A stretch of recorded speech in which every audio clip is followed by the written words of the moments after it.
이 더러운 것들 당장 우리 집에서 꺼져. 전 시어머니의 악에 바친 목소리가 이수진의 귓가를 찢었다. 그녀의 전 남편 김영훈은 그녀의 팔을 거칠게 잡아 끌어 현관 밖으로 내동댕이 쳤다. 엄마, 그녀의 품에 안겨있던 아들 민준이가 놀라 울음을 터뜨렸다. 수진은 아들을 보호하기 위해 땅바닥에 쓰러지면서도 아이를 꼭 끌어안았다. 빗물이 그녀의 찢어진 입술, 새로 흘러들어 짜디짠 피막과 섞였다. 다시는 내 눈앞에 나타나지 마 너랑. 네 자식은 이제 우리 집안과 아무 상관없어. 김영훈은 마지막으로 그녀의 옆구리를 발로 한 번 걷어차고는 육중한 철제 대문을 쾅 닫아버렸다. 그 문은 그녀가 지난 5년간 감내해온 지옥의 문이자 동시에 그녀와 아들을 지켜주던 유일한 울타리였다. 이제 그 울타리가 그녀를 완벽하게 내친 것이다. 이유는 간단했다. 태양그룹의 철부지 후계자인 김영훈이 더 큰 그룹의 딸과 재혼하기로 했기 때문이었다. 그들의 정략 결혼에 가난하고 볼품없는 그녀와 흠과도 같은 그녀의 아들은 걸림돌일 뿐이었다. 그래서 그들은 마치 집 안에 낡은 쓰레기를 버리듯 그녀와 아들을 가장 비참한 방식으로 내쫓아 버린 것이었다. 수진은 쏟아지는 빗속에서 간신히 몸을 일으켰다. 그녀의 손에는 아무것도 없었다. 옷 몇 벌 챙길 시간도 없이 그녀와 아들은 맨몸으로 쫓겨났다. 어디로 가야 할까? 갈 곳이 없었다. 세상은 넓었지만 그녀와 어린 아들이 기댈 곳은 단 한 뼘도 없어 보였다. 그녀는 울고 있는 아들을 업고 비를 피하기 위해 근처의 어두운 골목길로 들어섰다. 차가운 담벼락에 기대어 그녀는 자신의 얇은 옷을 벗어 아들을 감쌌다. 민준아, 괜찮아. 엄마 여기 있어. 괜찮아. 그녀는 아들을 다독였지만 정작 그녀 자신은 공포와 절망으로 온몸이 떨리고 있었다. 이대로 밤을 새우면 아이도 그리고 자신도 얼어 죽을지도 모른다는 공포. 그녀의 눈앞이 절망으로 흐려지던 바로 그때였다. 골목 입구에 검은색 세단 한 대가 소리 없이 멈춰섰다. 어둠을 가르는 헤드라이트 불빛이 비현실적으로 느껴졌다. 차 뒷문이 열리고 완벽하게 재단된 검은색 정장을 입은 한 중년 남자가 커다란 검은 우산을 든 채 내렸다. 그는 이 비참한 골목과는 전혀 어울리지 않는 압도적인 존재감을 풍기고 있었다. 남자는 망설임 없이 수진과 민준이 웅크리고 있는 골목 안으로 걸어 들어왔다. 수진은 겁에 질려 아들을 더욱 꽉 끌어안았다. 혹시 시어머니가 보낸 사람일까? 우리를 더 괴롭히러 온 걸까? 남자는 그녀의 앞에 멈춰 섰다. 그가 든 우산이 그녀와 아들을 거센 비로부터 가려주었다. 수진은 조심스럽게 고개를 들어 그를 보았다. 처음 보는 얼굴. 하지만 그의 눈빛은 낯설지 않았다. 그것은 동정의 눈빛이 아니었다. 아주 오랫동안 찾아 헤매던 무언가를 마침내 발견한 자의 깊고 복잡한 눈빛이었다. 남자는 아무 말 없이 그녀를 향해 자신의 손을 내밀었다. 크고 따뜻해 보이는 손이었다. 그의 깊고 낮은 목소리가 빗소리를 뚫고 그녀의 심장에 와서 박혔다. 이수진. 맞지? 수진은 경악했다. 이 남자가 어떻게 내 이름을...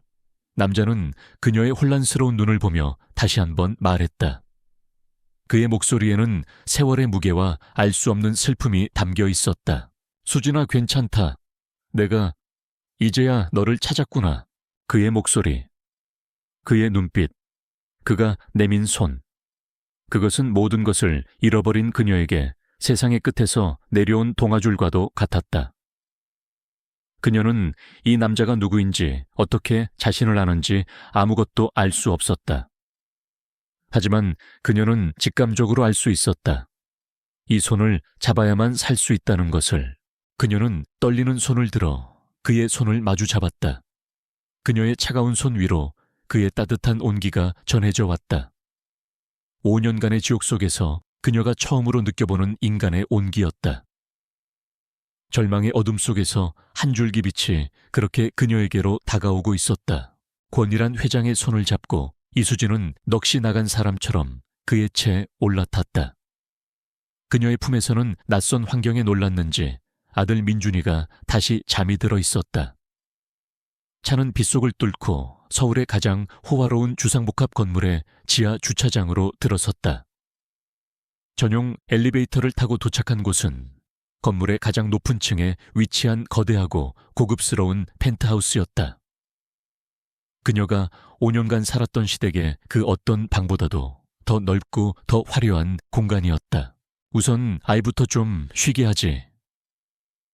권 회장은 그녀와 아들을 방 하나로 안내했다. 그리고 잠시 후 왕진 가방을 든 의사 한 명이 도착하여 잠든 민준이의 열을 내리게 할 응급처치를 해주었다. 이 모든 것이 그녀에게는 마치 꿈처럼 비현실적으로 느껴졌다. 민준이가 안정을 되찾고 깊이 잠들자 권 회장은 수진을 거실로 이끌었다. 그는 그녀에게 따뜻한 차를 한 잔 건네고 드디어 무거운 입을 열었다. 많이 놀랐을 테지. 내가 누군지, 왜 자네를 찾았는지 지금부터 설명해 주겠네. 그는 자신을 대한민국 굴지의 기업 일신그룹의 회장 권일환이라고 소개했다. 그리고는 그녀의 아버지에 대한 이야기를 꺼냈다. 자네 아버지, 이진석 박사. 그는 내게 스승이자 가장 친한 친구, 그리고 첫 사업의 동업자였네. 그는 대한민국이 낳은 최고의 천재 기술자였지. 수진은 충격에 휩싸였다. 그녀가 알고 있던 아버지는 사업에 실패하고 기술 유출 혐의까지 받아 불명예스럽게 세상을 떠난 실패자였기 때문이었다. 권 회장은 수십 년간 묻어두었던 진실의 판도라 상자를 열었다. 그는 수진의 아버지가 어떻게 획기적인 신기술 차세대 반도체 기술을 개발했는지, 그리고 그 기술을 탐낸 태양그룹의 김 회장 수진의 전 시아버지 일가가 어떻게 의도적으로 접근했는지 설명했다. 그들은 동업을 제안하는 척하며 기술의 핵심을 빼돌렸고, 오히려 이진석 박사에게 산업 스파이라는 누명을 씌워 그를 업계에서 완전히 매장시켰다. 모든 것을 잃은 이 박사는 결국 화병으로 세상을 떠났고, 태양그룹은 바로 그가 개발한 도둑질한 기술을 바탕으로 지금의 거대 기업으로 성장할 수 있었다. 나는 그에게 마지막 약속을 했네. 자네의 아버지가 눈을 감기 직전 내 손을 잡고 부탁했지. 자신의 딸 수진이만큼은 반드시 찾아내어 평생 지켜달라고. 내가 그의 복수를 해주고 그의 명예를 되찾아 주겠다고 내 모든 것을 걸고 약속했네. 하지만 아버지가 돌아가신 후 김씨 일가는 수진의 행방을 묘연하게 만들었고, 권 회장은 지난 10년간 그녀를 찾을 수 없었다. 그가 마침내 그녀의 소재를 파악했을 때는 그녀가 바로 원수의 아들과 결혼하여 그들의 집에서 고통받고 있다는 사실을 알게 되었을 때였다. 수진은 흐느끼기 시작했다. 자신의 아버지가 그런 억울한 죽음을 맞이했다는 사실에, 그리고 자신이 지난 5년간 바로 그 원수들의 집에서 학대받으며 살아왔다는 기막힌 운명에, 그녀의 마음속에서 김씨 일가를 향한 깊은 증오와 분노가 불타오르기 시작했다. 권 회장은 그녀의 어깨를 감쌌다. 지난 10년간 나는 그들을 무너뜨릴 날만을 기다려왔다. 이제 그 마지막 조각이 맞춰졌어. 바로 자네라는 조각이. 그는 설명했다. 태양그룹이 훔쳐간 그 기술에는 치명적인 결함이 있었다. 그리고 그 결함을 해결할 수 있는 유일한 열쇠는 오직 설계자인 이진석 박사의 머릿속에만 있었다. 그리고 아마도 그의 유일한 혈육인 수진 그녀에게 남겨졌을지도 모를 아버지의 마지막 연구 노트에 나는 자네에게 싸움을 강요하지 않겠네. 선택은 자네의 몫이야. 그는 수진에게 2가지 길을 제시했다. 이곳에서 아들 민준이와 함께 안전하게 지내게. 복수는 내가 알아서 하지. 자네는 그저 모든 것이 끝날 때까지 나를 믿고 기다려주기만 하면 돼. 혹은 나와 함께 아버지의 복수를 하고 자네와 자네 아들의 인생을 되찾는 길을 선택할 수도 있네. 수진은 잠든 아들의 얼굴을 바라보았다. 그녀는 더 이상 자신의 아들이 저런 악마 같은 자들의 핏줄이라는 사실을 숨기며 죄인처럼 살게 하고 싶지 않았다. 그녀는 아버지의 명예를 되찾고 싶었다. 그녀는 눈물을 닦고 권 회장을 바라보았다. 그녀의 눈에는 더 이상 나약한 피해자의 눈물이 아니었다. 그곳에는 복수를 결심한 자의 차갑고 단단한 의지가 서려 있었다. 싸우겠습니다, 회장님. 저도 제 아버지의 딸입니다. 그녀의 대답에 권 회장의 얼굴에 수십 년 만에 처음으로 희미한 미소가 떠올랐다. 낯선 이의 안식처. 그곳은 이제 거대한 복수극의 서막을 올리는 가장 안전하고도 위험한 요새가 되었다. 권이란 회장의 펜트하우스는 세상의 모든 폭풍으로부터 격리된 고요한 섬과도 같았다. 이수진과 아들 민주는 그곳에서 생애 처음으로 완벽한 안전을 느끼며 며칠을 보냈다. 의사의 치료와 좋은 음식 덕분에 민준이는 금세 기운을 차리고 천진난만한 웃음을 되찾았다. 멍들었던 수진의 몸도 점차 회복되어 갔다. 하지만 그녀의 마음속에 남은 깊은 상처와 배신감은 쉽게 아물지 않았다. 그녀는 밤마다 악몽을 꾸었다. 자신을 경멸하며 발길질하던 전남편의 얼굴 자신을 더러운 벌레처럼 쳐다보던 시어머니의 눈빛. 그녀는 잠에서 깨어나 옆에서 평화롭게 잠든 아들의 얼굴을 보며 자신을 짓누르는 무력감에 조용히 눈물을 흘리곤 했다. 권이란 회장은 그녀에게 아무것도 강요하지 않았다. 그는 그저 그녀가 스스로 일어설 수 있을 때까지 묵묵히 기다려주었다. 그는 최고의 아동 심리 상담사를 불러 민준이의 충격을 치료하게 했고 수진에게는 그녀가 필요로 하는 모든 것을 제공했다. 아들의 웃음 속에서 그리고 권 회장의 따뜻한 배려 속에서 수진의 마음속에 얼어붙어 있던 분노와 슬픔이 서서히 녹기 시작했다. 그리고 그 자리에 새로운 감정이 싹트기 시작했다. 그것은 바로 복수심이었다. 자신과 아들의 인생을 짓밟고 자신의 아버지를 죽음으로 몰아넣은 그들에게 똑같이 갚아주고 싶다는 차가운 분노. 그녀의 눈빛이 달라지기 시작했다. 더 이상 나약한 피해자의 눈빛이 아니었다. 그녀의 눈에는 자신의 아들을 지키기 위해서라면 무엇이든 할 수 있는 한 명의 강인한 어머니의 의지가 서려 있었다. 수진이 마음을 추스르는 동안 권이란의 전쟁은 이미 시작되고 있었다. 그는 자신의 거대한 제국 일신 그룹에 모든 힘을 동원하여 태양 그룹을 향한 전면적인 공격을 개시했다. 첫 번째 공격은 주식 시장에서 시작되었다. 일신 그룹의 자금력이 동원되자 태양 그룹의 주가는 연일 폭락하기 시작했다. 권 회장은 자신이 보유한 언론사를 통해 태양 그룹의 경영 불안과 기술적 결함에 대한 부정적인 기사들을 쏟아냈다. 두 번째 공격은 공급망을 향했다. 태양 그룹의 핵심 부품을 납품하던 여러 협력업체들이 예상치 못한 사정을 핑계로 하루아침에 계약을 파기했다. 태양 그룹의 생산 라인이 멈춰 서기 시작했다. 세 번째 공격은 인재를 향했다. 권 회장의 헤드헌터들은 태양 그룹의 핵심 연구원들과 엔지니어들에게 지금 연봉의 몇 배를 약속하며 그들을 빼내오기 시작했다. 태양 그룹의 기술력의 근간이 흔들리기 시작했다. 태양 그룹의 김 회장 일가는 패닉에 빠졌다. 그들은 자신들의 회사가 보이지 않는 거대한 적에게 사방에서 공격당하고 있다는 것을 깨달았다. 대체 누가 왜 우리를 공격하는 거야? 김 회장은 분노했지만 속수무책이었다. 전 남편 김영우는 아무런 도움도 되지 못한 채 이 모든 것이 집에서 쫓겨난 수진의 불길한 기운 때문이라며 헛소리만 해댔다. 그들은 아직 이 모든 공격이 자신들이 쓰레기처럼 내쫓았던 그 연약한 여자 이수진의 이름으로 시작된 복수극이라는 사실은 꿈에도 알지 못했다. 펜트하우스 안. 수진은 더 이상 슬픔에 잠겨있지 않았다. 그녀는 권 회장이 가져다주는 보고서들을 읽으며 기업 전쟁이라는 냉혹한 세계를 배우기 시작했다. 그리고 자신의 아버지가 당했던 그 싸움의 실체를 이해하기 시작했다.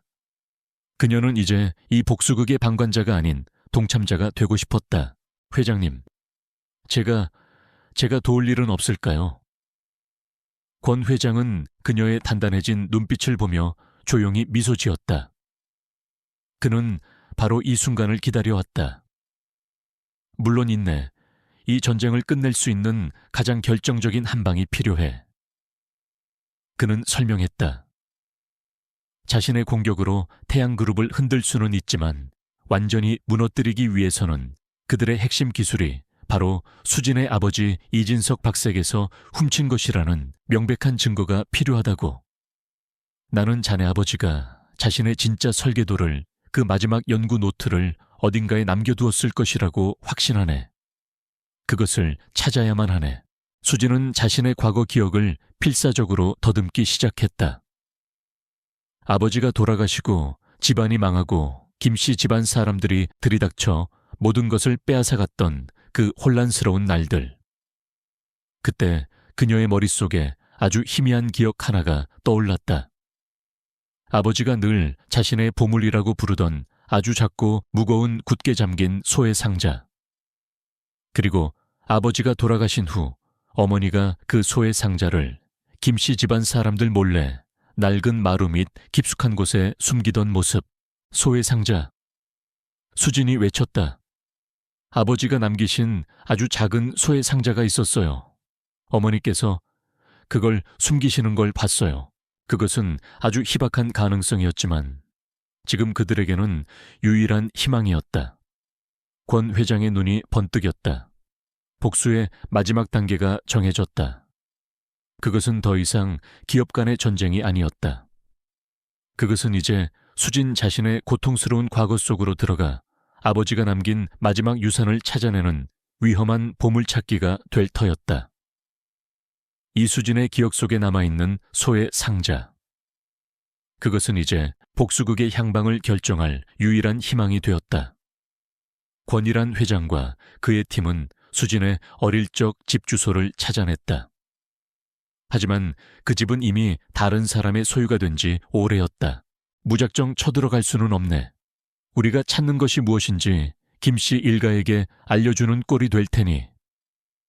권 회장은 말했다. 그는 그의 팀을 시켜 그 집에 대한 모든 정보를 수집했다. 그리고 아주 운 좋게도 그 집이 현재 비어 있으며 다시 부동산 시장에 매물로 나와 있다는 사실을 알아냈다. 계획이 세워졌다. 권 회장과 수진, 그리고 최소한의 경호 인력이 집을 보러 온 부유한 부부로 위장하여 합법적으로 그 집에 들어가는 것이었다.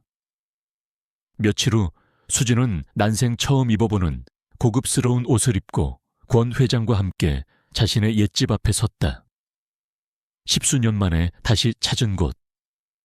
모든 것이 변해 있었지만 대문 앞에 낡은 감나무만은 그대로였다. 그녀의 가슴 속에서 잊고 있던 과거의 기억들이 파도처럼 밀려왔다. 아버지와 함께 웃고 떠들던 기억, 그리고 모든 것을 잃고 울며 쫓겨나던 그날의 아픈 기억까지. 괜찮나? 권 회장이 그녀의 떨리는 손을 보며 물었다. 수진은 고개를 끄덕였다. 그녀는 더 이상 과거에 주저앉는 약한 여자가 아니었다. 부동산 중개인과 함께 그들은 집 안으로 들어섰다. 수진은 아버지가 쓰시던 서재로 향했다. 그곳은 이제 텅 비어 있었지만 그녀의 기억 속에는 모든 가구의 배치가 선명하게 남아있었다. 이곳이에요. 그녀는 서재의 한쪽 구석 창가 아래의 낡은 마루를 가리켰다. 어머니께서 이 마루 밑에 그 상자를 숨기셨어요. 권 회장의 경호원들이 조용하고 신속하게 움직였다. 그들은 특수장비를 이용해 마루를 손상시키지 않고 조심스럽게 들어 올렸다. 그리고 그 안에서 먼지를 뒤집어 쓴 채 수십 년의 세월을 기다려온 작고 무거운 소의 상자가 모습을 드러냈다. 펜트하우스로 돌아온 그들 앞에는 새로운 난관이 기다리고 있었다. 소의 상자는 평범한 자물쇠로 잠겨있지 않았다. 그것은 이진석 박사가 직접 설계한 복잡한 기계식 퍼즐 잠금 장치였다. 최고의 보안 전문가들도 그것을 열 방법을 찾지 못하고 쩔쩔매고 있었다. 회장님 강제로 열었다가는 안의 내용물이 손상될 수 있습니다. 모두가 막막해하던 그때 수진이 조용히 상자 앞으로 다가갔다. 그녀는 상자의 표면에 새겨진 복잡한 다이얼과 슬라이더들을 바라보았다. 그녀는 이 잠금 장치의 설계 방식에서 아버지의 독특한 흔적을 발견했다. 아빠가 어렸을 때 저에게 이런 퍼즐을 내주시곤 했어요. 수학과 물리학의 원리를 이용한 그분만의 장난이었죠. 그녀는 떨리는 손으로 상자의 다이얼들을 조작하기 시작했다. 그녀의 머릿속에서 아버지가 가르쳐 주었던 수많은 공식들과 원리들이 되살아나고 있었다. 그것은 마치 그녀가 하늘에 있는 아버지와 시간을 초월하여 대화를 나누는 것과도 같았다. 얼마간의 시간이 흘렀을까? 찰칵. 아주 작은 소리와 함께 굳게 닫혀 있던 소의 상자의 뚜껑이 열렸다. 상자 안에는 그들의 예상을 뛰어넘는 보물이 들어있었다. 그것은 단순히 연구 노트가 아니었다. 그것은 이진석 박사의 모든 것이었다. 태양그룹이 훔쳐간 바로 그 반도체 기술의 원본 설계도. 여기에는 설계 날짜와 이 박사의 서명이 명확하게 찍혀 있었다. 이것만으로도 태양그룹이 기술 도둑이라는 것을 증명할 수 있는 스모킹 건이었다. 그리고 김씨 일가가 어떻게 자신에게 접근하고 자신을 배신했는지를 상세하게 기록한 이진석 박사의 비밀 일기장. 마지막으로 아직 세상에 공개되지 않은 차세대 인공지능 반도체에 대한 그의 마지막 연구 노트. 이것이야말로 그들의 궁극의 무기였다. 수진은 단순히 서류들을 건네주는 것에서 그치지 않았다.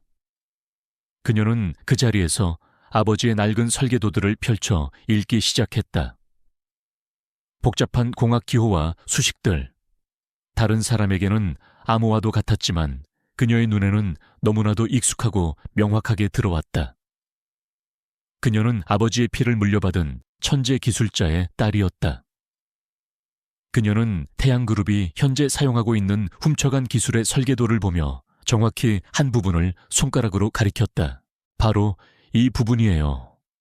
이 설계로는 겉보기엔 완벽하지만 특정 조건에서 시스템 전체에 치명적인 과열을 일으킬 수밖에 없어요. 이건 시간 문제일 뿐이에요. 그리고는 아버지가 마지막으로 남긴 새로운 기술의 설계도를 펼쳐 보이며 그 치명적인 결함을 어떻게 완벽하게 해결할 수 있는지 설명하기 시작했다. 권일한 회장은 그런 그녀의 모습을 완전한 경외의 눈으로 바라보고 있었다. 그는 이제 깨달았다. 이수진이라는 여자는 단순히 복수를 위한 열쇠가 아니었다. 그녀 자신이 바로 증거이자 미래였다. 그녀는 아버지의 천재성을 그대로 물려받은 살아있는 유산이었던 것이다. 그는 이제 태양그룹을 완전히 파멸시킬 무기를 손에 넣었다. 그리고 동시에 그 폐허 위에서 새로운 제국을 건설할 가장 강력한 파트너를 찾아낸 것이었다. 쫓겨났던 수줍은 미혼모. 그녀는 이제 아버지의 왕좌를 되찾을 진정한 후계자로 거듭나고 있었다. 권일한 회장의 방역은 그들이 상상했던 것보다 훨씬 더 빠르고 훨씬 더 치명적이었다. 그는 이수진이 발견한 태양그룹의 핵심 반도체 기술에 숨겨진 치명적인 과열 결함에 대한 익명의 기술 보고서를 해외의 유력 투자 분석 기관과 언론사에 흘렸다. 그는 태양그룹의 기술이 도둑질한 것이라고는 말하지 않았다. 그저 제3자의 입장에서 그들의 기술에 대한 객관적인 위험성 평가를 제시했을 뿐이다. 그 파급력은 어마어했다. 보고서가 공개된 다음 날 태양그룹의 주가는 휴지 조각이 되었다. 해외 투자자들은 등을 돌렸고 계약을 앞두고 있던 수많은 파트너사들이 등을 돌렸다. 수십 년간 쌓아 올린 김씨 일가의 제국이 단 며칠 만에 붕괴 직전의 위기에 내몰린 것이다. 그들은 공포와 분노에 휩싸였다. 그들은 이 모든 공격의 배후에 권일한이 있다는 것을 알고 있었지만 그가 어떻게 자신들의 가장 깊숙한 기술적 결함을 알아냈는지 도무지 알 수가 없었다. 내부에 스파이가 있어 그놈을 찾아내. 김 회장은 길길이 날뛰었지만 이미 때는 늦었다. 그들에게 남은 마지막 희망은 단 하나. 중국의 거대 자본과 손을 잡고 회사를 매각하여 위기를 넘기는 것이었다. 그 마지막 인수합병을 위한 최종 발표회가 3일 뒤로 잡혀 있었다. 궁지에 몰린 쥐는 고양이를 무는 법이다. 김씨 일가는 이성을 잃고 마지막 발악을 준비하기 시작했다. 그들은 기업 전쟁에서 이길 수 없다면 권일한의 가장 아픈 곳을 찌르기로 결심했다. 그들은 권일한이 이수진과 그녀의 아들을 보호하고 있다는 사실을 알아냈다. 김영훈은 자신의 아버지인 김 회장에게 자신의 비열한 계획을 이야기했다. 아버지 이수진, 그녀의 아들 민준이를 데려옵시다. 그 아이만 우리 손에 있으면 권일한 그놈도 어쩔 수 없을 겁니다. 그것은 인간으로서 넘지 말아야 할 선을 넘는 악마의 계획이었다. 며칠 뒤 오후, 민준이는 권 회장이 붙여준 경호원이자 부모와 함께 펜트하우스 근처의 한적한 놀이터에서 놀고 있었다. 김영훈은 이 모든 것을 멀리서 지켜보고 있었다. 그는 이 펜트하우스의 보안 시스템에 과거 자신이 드나들 때 알게 된 아주 작은 사각지대가 있다는 것을 알고 있었다. 그는 미리 매수해둔 사람을 시켜 놀이터 근처에서 작은 접촉 사고를 일으켰다. 쾅 하는 소리에 경호원의 시선이 아주 잠시 그쪽으로 향했다. 바로 그 찰나의 순간, 김영훈은 바람처럼 달려가 미끄럼틀을 타던 민준이를 낚아채어 미리 준비해둔 채 태우고 사라졌다. 민준이는 자신에게 다가온 사람이 아빠라는 사실에 비명을 지르지도 못했다. 경호원이 다시 고개를 돌렸을 때 그네 위에 있던 아이는 이미 사라지고 없었다. 그날 저녁 펜트하우스는 지옥으로 변했다. 수지는 아들이 사라졌다는 사실에 거의 실신 직전이었다. 그녀는 자신의 복수심 때문에 아들이 위험에 빠졌다는 죄책감에 몸부림쳤다. 권일한 회장의 얼굴도 차갑게 굳어 있었다. 바로 그때 수진의 휴대폰이 울렸다.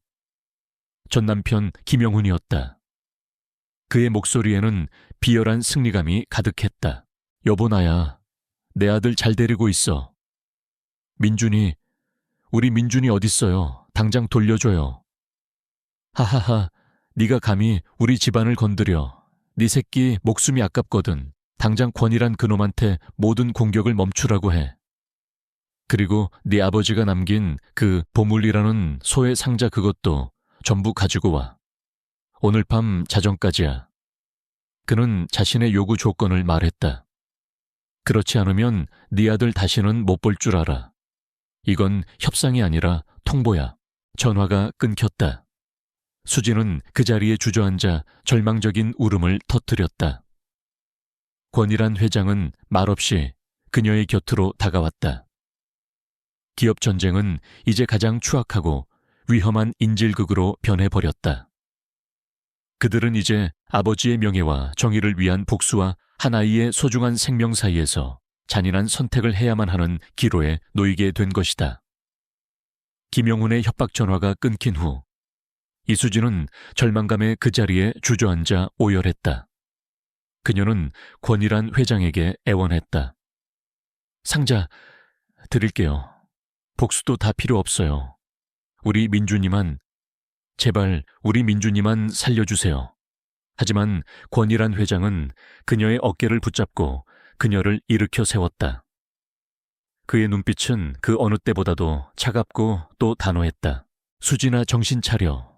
놈들의 말을 믿나 상자를 넘겨주면 자네와 민준이 둘 다 살려둘 것 같아. 그들은 증거를 인멸하고 자네와 민준이를 영원히 사라지게 만들 걸세. 그게 바로 그들의 방식이야. 그는 그녀의 눈을 보며 약속했다. 내가 민준이를 구해내겠네. 그리고 자네 아버지의 복수도 반드시 이뤄낼 걸세. 둘 다 절대로 포기하지 않아. 권 회장의 비밀 경호팀이 즉시 소집되었다. 그들의 임무는 민준이를 구출하는 것이었다. 김영훈은 보물 상자를 가지고 자정까지 한 폐창고로 혼자 오라고 했다. 하지만 권 회장은 그것이 함정이라는 것을 알고 있었다. 그는 민준이를 다른 곳에 숨겨두었을 터였다. 수진아, 잘 생각해봐. 김영훈 그놈이 가장 안전하다고 생각하는 너와 내가 절대 상상하지 못할 장소. 그곳이 어디일까? 수진은 필사적으로 머리를 굴렸다. 자신의 비겁하고 머리 나쁜 전남편의 성격을. 그는 위험한 패창고 같은 곳을 싫어했다. 그는 의외로 아이를 위하는 척 가장 안전하고 말이 안 되는 곳에 아이를 숨길 터였다. 그 순간 그녀의 머릿속에 한 장소가 떠올랐다. 병원, 그녀가 외쳤다. 김씨 집안과 연계된 한 대학 병원의 VVIP 소아과 병동이요. 그는 그곳이라면 아무도 의심하지 않을 거라고, 가장 안전할 거라고 생각할 거예요. 그녀의 직감은 정확했다. 권 회장의 팀이 즉시 그 병원을 추적했고 민준이가 가짜 이름으로 그곳에 입원해 있다는 사실을 확인했다. 권 회장의 경호팀이 즉시 병원으로 출동했다. 그들은 의사와 간호사로 위장하여 소리 없이 병실에 잠입했다. 그리고는 김영훈이 고용한 감시자들을 순식간에 제압하고 수면제에 취해 잠들어 있는 민준이를 안전하게 구해냈다. 한편 같은 시각 태양그룹과 중국 컨소시엄의 인수합병 최종 발표 회장. 김 회장과 김영훈은 민준이를 성공적으로 납치했다는 사실에 승리를 확신하고 있었다. 그들은 이제 권일환이 모든 것을 포기할 것이라고 믿었다. 그들이 의기양양하게 계약서에 서명하려던 바로 그 순간 발표 회장의 문이 거칠게 열리고 권일환 회장이 당당하게 안으로 걸어 들어왔다. 권일환, 네가 여기 왜 나타나? 김 회장이 경악하며 소리쳤다. 권일환은 아무 말 없이 자신의 비서에게 눈짓했다. 발표 회장 뒤에 대형 스크린에 자료 화면들이 나타나기 시작했다. 첫 번째는 이진석 박사의 서명과 날짜가 선명하게 찍힌 반도체 기술의 원본 설계도였다. 두 번째는 그 설계도와 현재 태양그룹의 설계도를 나란히 비교하는 화면이었다. 누가 봐도 명백한 복제품이었다. 세 번째는 이수진이 작성한 그 기술의 치명적인 과열 결함에 대한 상세한 분석 보고서였다. 권이라는 통역사를 통해 충격에 휩싸인 중국 투자자들을 향해 말했다. 여러분께서 인수하려는 이 회사는 도둑질한 기술로 세워진 시한폭탄과도 같은 곳입니다. 그리고 이 기술의 진짜 주인은 바로 저의 스승이었던 고 이진석 박사와 그의 유일한 상속인인 이수진 씨입니다. 발표 회장은 아수라장이 되었다. 중국 투자자들은 분노하여 즉시 인수합병 계약을 파기하겠다고 선언했다. 김씨 일가의 마지막 희망이 그렇게 산산조각 나버렸다. 모든 것을 잃었다는 것을 깨달은 김 회장은 그 자리에서 충격으로 쓰러졌다. 그리고 김영훈, 그의 휴대폰에 문자 메시지 한 통이 도착했다. 아이가 사라졌다. 그는 공포에 질린 얼굴로 권일환을 바라보았다. 그의 눈에는 이제 오만함 대신 죽음을 앞둔 자의 공포만이 남아있었다. 같은 시각 펜트하우스. 현관문이 열리고 권 회장의 경호실장이 잠든 민준이를 품에 안고 들어왔다. 민준아, 수진은 달려가 자신의 아들을 끌어안았다. 그녀의 얼굴은 안도의 눈물로 범벅이 되었다. 두 개의 전선에서 벌어진 길고 길었던 전쟁은 마침내 끝이 났다. 정의는 승리했고 악은 심판받았다. 그녀는 마침내 자신의 아들을 그리고 아버지의 명예를 되찾은 것이다. 그날 이후 김씨 일가의 태양그룹은 완전히 몰락했다. 기술 도둑질과 산업 스파이 행위, 그리고 납치 미수까지 그들의 모든 범죄가 세상에 알려지자 그들은 더 이상 재기에 발을 붙일 수 없었다. 회사는 파산했고 김 회장은 충격으로 쓰러져 병상에 눕게 되었다. 전 남편 김영훈을 비롯한 모든 공범자들은 법의 가장 엄중한 심판을 받게 되었다. 이수진과 아들 민준이는 권일환 회장의 보호 아래 새로운 삶을 시작했다. 그들은 더 이상 어둡고 축축한 반지하가 아닌 따뜻한 햇살이 들어오는 안전하고 아늑한 새 집으로 이사했다. 민준이는 처음으로 마음껏 웃고 떠들 수 있는 자신만의 방을 갖게 되었다. 수지는 지난 5년간의 끔찍했던 트라우마에서 서서히 벗어나기 시작했다. 그녀는 더 이상 누구의 눈치도 보지 않았고 더 이상 죄인처럼 고개를 숙이지 않았다. 아들의 해맑은 웃음과 아버지처럼 든든하게 자신들을 지켜주는 권 회장의 존재는 그녀에게 가장 좋은 치료제였다. 그녀의 얼굴에는 과거의 수줍음 대신 역경을 이겨낸 사람만이 가질 수 있는 부드럽지만 강인한 자신감이 피어나고 있었다. 권이란 회장은 자신의 스승이자 친구였던 이진석 박사와의 마지막 약속을 지켰다. 그는 단순히 수진에게 돈을 쥐어주는 것으로 끝나지 않았다. 그는 그녀의 아버지가 남긴 그 마지막 연구 노트를 바탕으로 새로운 R&D 전문 회사를 설립했다. 그리고 그 회사의 이름은 J.S. Lee Innovation. 그녀 아버지의 이름을 따서 그의 위대한 업적과 명예를 세상에 다시 알리는 것이었다. 그는 수진을 그 새로운 회사의 대주주이자 핵심 기술을 책임지는 수석 연구 고문으로 임명했다. 그것은 단순한 명예직이 아니었다. 그는 그녀의 머릿속에 잠재되어 있는 아버지에게 물려받은 천재성을 믿었다. 그는 그녀가 아버지의 마지막 꿈을 자신의 손으로 직접 완성할 수 있도록 최고의 팀과 모든 지원을 아끼지 않았다. 수지는 이제 더 이상 보호만 받는 피해자가 아니었다. 그녀는 자신의 지식과 능력으로 새로운 미래를 만들어 나가는 당당한 리더가 되었다. 그녀는 아버지의 유산 위에서 자신만의 새로운 제국을 건설하기 시작했다. 세 사람의 관계 역시 깊어졌다. 권이란 회장은 이제 단순한 후원자가 아니었다. 그는 민준이에게는 세상에서 가장 자상한 할아버지가 되어주었고 수진에게는 때로는 엄한 스승이, 때로는 다정한 아버지가 되어주었다. 그는 평생 외롭게 살아온 자신의 세상에서 가족이라는 이름의 따뜻한 행복을 되찾았다. 그리고 수진과 민준이는 그를 통해 아버지와 할아버지의 빈자리를 채울 수 있었다. 그들은 피를 나누지는 않았지만 그 어떤 가족보다도 더 단단하고 끈끈한 유대감으로 묶여 있었다. 1년 후 J.S. Lee 이노베이션의 신기술 발표 회장. 단상 위에는 이제는 완벽한 커리어 우먼으로 변신한 이수진이 서 있었다. 그녀는 자신이 완성시킨 차세대 인공지능 반도체 기술에 대해 자신감 넘치고 논리적인 목소리로 발표하고 있었다. 그녀의 모습은 눈부시게 빛나고 있었다. 객석의 가장 앞자리. 권이란 회장은 자신의 무릎에 앉아있는 민준이와 함께 그런 그녀의 모습을 자랑스러운 미소로 바라보고 있었다.